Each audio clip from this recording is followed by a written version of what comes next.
যেদিন রান্নাবান্না করতে ইচ্ছা করে না সেদিন ভাবি শর্টকাটে কি করা যায়। তো শর্টকাটে আর কি করা যায়, ভাত ডাল আর ডিম ভাজিই তো শর্টকাট হয়। তো ভাবলাম ডাল ভাত আর আলাদা করে রান্না করার কি দরকার, চাল ডাল একসাথে দিয়ে খিচুড়ি রান্না করে ফেলি।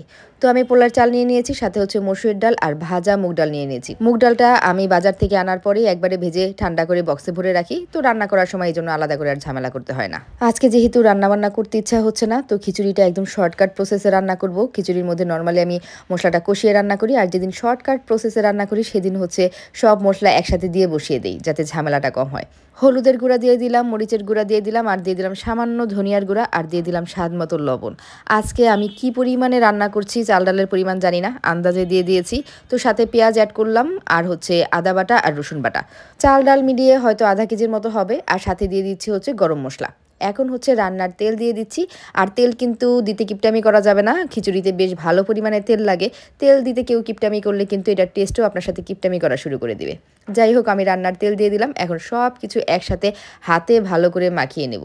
এই খিচুড়ি রান্নার মেন মজা হচ্ছে এই হাতে ভালো করে মাখিয়ে নেওয়ার মধ্যে। তো আমি পেঁয়াজগুলোর সাথে সব মশলা একসাথে মাখিয়ে নিচ্ছি। আমি কিন্তু এটার মধ্যে কাঁচামরিচ দিব, কিন্তু মাখানোর সময় কিন্তু কাঁচামরিচ দিয়ে মাখানো যাবে না, হাতে ঝাল লাগবে। তো কাঁচামরিচটা পরে দিতে হবে। আর এখন দিয়ে দিচ্ছি হচ্ছে পানিটা কেউ চাইলে গরম পানি দিতে পারে, আমি নর্মাল পানি দিয়ে দিলাম। আর আজকে যেহেতু চাল ডালের পরিমাণ আমি জানি না, তো পানির পরিমাণটাও আন্দাজ করে দিয়ে দিচ্ছি। নর্মালি অল্প পরিমাণে রান্না করলে চাল ডাল যতটুকু দিবেন তার চেয়ে দ্বিগুণ পানি দিতে হয়।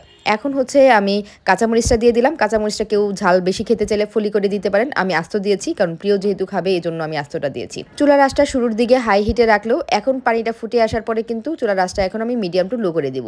মিডিয়াম টু লোতে রেখেই হচ্ছে বাকি রান্নাটা কমপ্লিট করতে হবে, আর মাঝে মাঝে হচ্ছে চালগুলো একটুখানি নেড়ে চেড়ে দিতে হবে।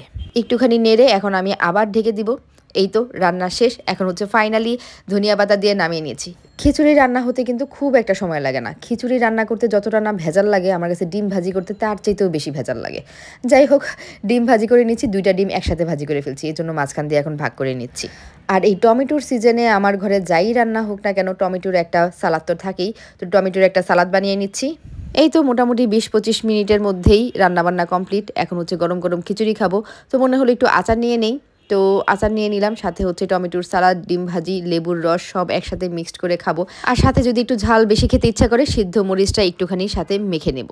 মরিচটা কেটে দিলে ঝালটা বেশি লাগে, এই জন্য মরিচটা আমি কেটে দিই না। তো যেদিন রান্নাবান্না করতে ইচ্ছা না করে তখন কিন্তু এই টাইপের ফাঁকিবাজি রান্নাবান্না করে মজার একটা ডিনার সেরে নেওয়া যায়।